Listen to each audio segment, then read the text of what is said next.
This is the message that I always hear from you. And this is you as a friend. This is the you that I understand. But this is not how you're commonly represented. You are the most misrepresented person I've ever met in my life. I have never seen someone who has so much positive that gets ignored, and where people are looking for any little thing that they could possibly misrepresent and switch up and change. And I'm kind of stunned by it. I mean, I'm really not sure what it is about you that's so polarizing, with all these different people that are deciding that you are some sexist, transphobic, evil person that's this right-wing, alt-right figure, you know, even to the point where it's kind of humorous to me sometimes when I read some of these takes on you. What do you think that's from? Like, what is... this is a new thing for you?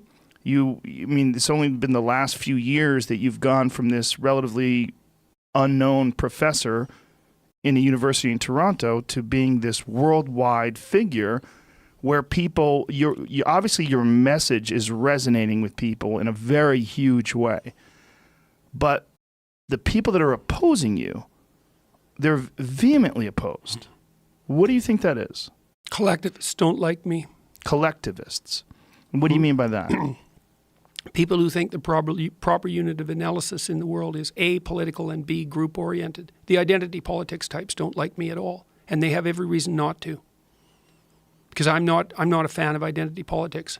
Do you think that's why you're misrepresented? Fundamentally. There's other reasons. I mean, I came out against this bill in Canada, Bill C-16, that hypothetically purported to do nothing else but to increase the domain of rights that were applied to transsexual people. But there was plenty more to that bill, man, let me tell you. And I read the policies that went along with it, and it was a compelled speech bill. And so I opposed it on the grounds that the politicians are not supposed to leap out of their proper domain and start to compel speech. It's not the same as forbidding hate speech. I think hate speech should be left the hell alone, personally, for all sorts of reasons. But to compel the contents of speech is a whole new thing. It's never been done before in the history of British common law, English common law. And it's actually the Supreme Court in the 1940s in the U.S. said that that was not to be allowed. And so it was a major transgression. And they said, well, we're doing it for all the right reasons. It's like, no, you don't get it.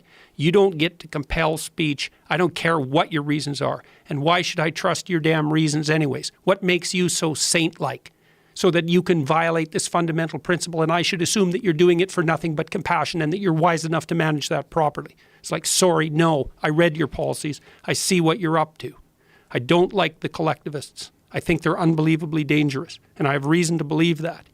So I think that when push comes to shove, if your unit of analysis is the group and your worldview is one group and its power claims against all other groups, that's not acceptable. It's tribalism of the worst form, and it'll lead to nothing but mayhem and disaster. And part of the reason you're doing it isn't because you're compassionate, it's because you're envious and you don't want to take responsibility for your own life. And I'm calling you on it. And so you don't like me, so I must be an alt-right figure. I must be a Nazi. I'm saying, your house needs a lot of work, man. There's a lot of rot in the floorboards. The plumbing is leaking. The water's coming in. You're not the sage and saint you think you are. There's so much work you have to do on yourself that it would damn near kill you to take a look at it. We'd do everything. Do you honestly think that that's why people are responding to you in a negative way? That they only have their own personal problems that they're avoiding? It can't possibly be that you represent to them something that is either cruel or something that is not compassionate about people and their differences and their flaws and their humanity? Well, I think it's certainly the case that the vision that's been generated of me is yes, that's what I'm getting at. Oh, like, yeah, there's that too, but why there's is layers. That? Part of it's the political polarization.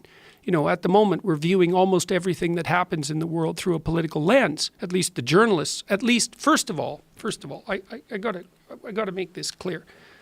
First of all, I've been treated well by lots of journalists, really well. Like the best journalists in Canada have been on my side since about 2 weeks after the Bill C-16 thing erupted. And those would be the journalists that have an independent voice and that have created their own following. And they're in a number of different media places, mostly in print. Okay. And there's a coalition of newspapers in Canada, the Post Media Group, 200 newspapers. They came out fully in support of my stance on Bill C-16. And so there's lots of times that I've been treated properly by journalists. There's a small number of journalists, very noisy, and a small number of activists, very well organized, who've been on my case right from the beginning. And those are people who are generally driven by a very radical leftist progressive agenda. And I am not on their side. I'm on their side as individuals. I'm on their side as people who could struggle forward. But the collectivist vision, it's deadly. But you seem to be the poster boy for this very simple characterization, like almost a caricature of what the alt-right figurehead is. It's to me, as a person who knows you, it's very strange to watch this take place.